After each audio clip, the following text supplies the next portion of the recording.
আসসালামু আলাইকুম। আমি একটা রেসিপি নিয়ে হাজির হয়ে গেলাম আজকে আবার। তো আমার রেসিপিটা কি, সাথে থাকেন দেখেন।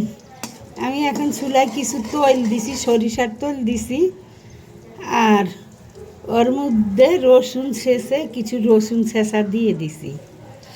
এই জন্যই আমার তৈলটা এত বলক আসতেছে। তো থাকেন সাথে, দেখেন কি অবস্থা হয়। এই যে আমি এখানে কিছু মরিচ আর সরষা বেটে রাখছি, সাদা সরষা। ওগুলো এখন তো তৈলের মধ্যে কিছু দিয়ে দিতেছি। সাদা সরষা আর লাল মরিচের পাখি দিব না, আমি বাটা মরিচ দিব। বাটা মরিচ দিলে গ্রানটা আসে ভালো আচারের মধ্যে। তো আমি রেখে এই দুইটা দিয়ে দিতেছি। দিয়ে দিলাম। এই মশলাগুলা কষাইয়ে নেই এগুলো আগে। আমি জলপাই দিয়ে দিতেছি। জলপাই কাইটা রাখছি আমি। এই যে জলপাইগুলো এইভাবে কেটে রাখছি, এইভাবে কেটে রাখছি। ওই জলপাইগুলা দিয়ে দিতেছি। ওই জলপাইগুলো আমি কষাইয়ে নেই। আদা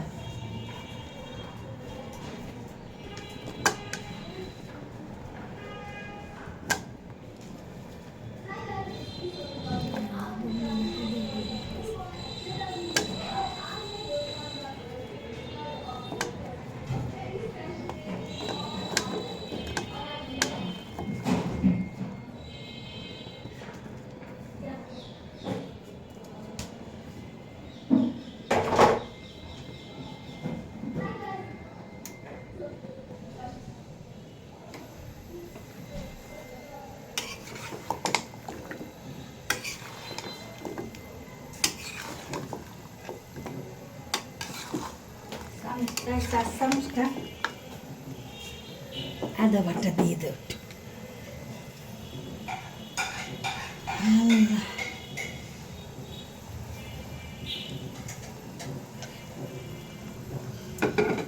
আদা বাটা দেব না।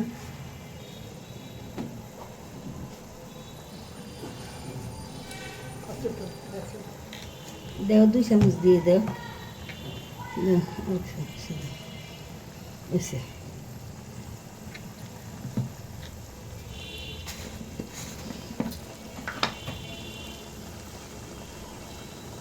মরিচ আনতে লাগবে।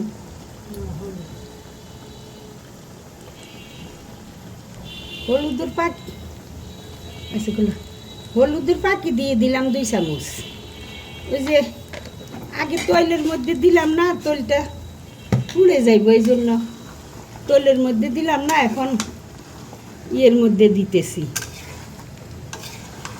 এই সাথে দিয়ে এখন কষাইয়ে নিব নি। তো থাকেন সাথে কষা দিতে দেখাইলাম না। আবার দিয়ে দেখান যাবে আপনার কোন অ্যাকসেন্ট বেশি। হ্যাঁ, 3 চামচ পরিমাণ। এই যে গুড় দিয়ে দিলাম, কিছু খেজুরের গুড় দিলাম আমি। এই যে টেবিল চামচে 4 চামচ খেজুরের গুড় দিলাম, খেজুরের ঝোলা গুড়। তো এখন থাকেন সাথে। কে কীভাবে করেন কি আর জানি না, আমি এইভাবে করলাম। আরেকটা আচারও করবো, ওইটা করবো গোলাইয়ে, জলপাইটা সিদ্ধ করে গোলাইয়ে দিয়ে ওই আচারটা করবো। আর এটার একটু আনাম রাখাই করলাম, একটু পিস পিস করে।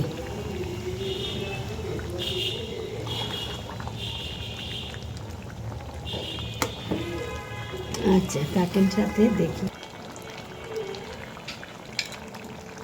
যে একটু শুকনা মরিচের গুঁড়া দিয়ে দিলাম। বাটা মরিচ দিছিলাম, দেখি যে ঝাল কম লাগতেছে, তাই একটু শুকনা মরিচের গুঁড়াও দিয়ে দিলাম।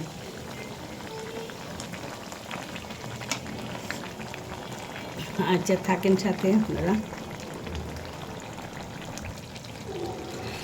এই যে হয়ে গেছে আমার আচারটুকু। জানি না আপনারা কে কীভাবে বানান, আমি এইভাবেই বানাই, তো এইভাবেও বানাইয়ে দেখবেন কেমন হয়। সবভাবেই সবাই করে দেখি কোনটা মজা হয় বেশি। আচ্ছা তাহলে রাখি, আসসালামু আলাইকুম। যে যেখানে আছেন সুস্থ থাকেন, ভালো থাকেন। এখন রোদে দিব, ওই বয়ুমে নিয়ে দেখাবো নি পরে, আবার যখন বয়ুমে নেই তখন আবার আপনাদের সাথে শেয়ার করবো না।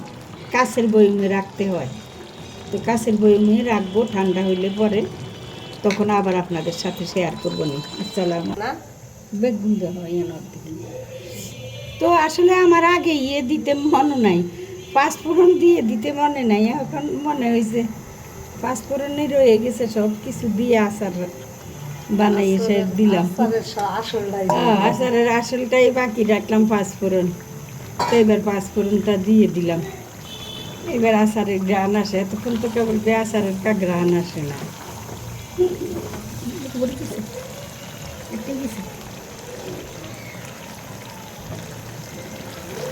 কাটতে দেখে যায় কাটতে দেখে বেটি বহাইছে বহানো নেই মনে হয়, বই দিয়ে গেছে। এটা লামাই বই আর এটা এমন পয়সা যাচ্ছে।